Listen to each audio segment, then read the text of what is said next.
अडवाणी असताना मोदी पंतप्रधान झाले, अडवाणींचा हक्क होता, त्यांना सत्तेवरून बेदखल केलं, संजय राऊतांचा दावा। तर सप्टेंबरमध्ये मोदी 75 वर्षांचे होत असल्यामुळे त्यांना निवृत्त व्हावं लागणार, राऊतांचं विधान।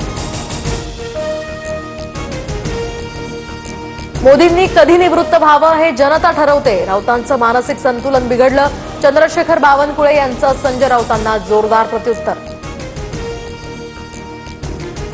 कुणाल कामराच्या 2 फेब्रुवारीच्या शोमधील प्रेक्षकांना सुद्धा पोलिसांकडून समन्स, तर नया भारत शोमध्ये उपस्थित प्रेक्षकांचे जबाब नोंदवले जाणार, काही प्रेक्षकांचे जबाब नोंदवण्यास सुरुवात झाल्याची माहिती।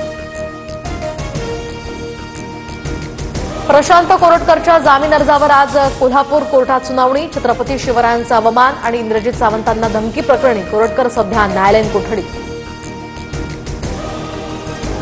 तर आरोपी फहीम खान आणि हमीद इंजिनियरच्या जामीन अर्जावर आज सुनावणी, नागपूर हिंसाचार प्रकरणी फहीमला 11 एप्रिलपर्यंत न्यायालयीन कोठडी।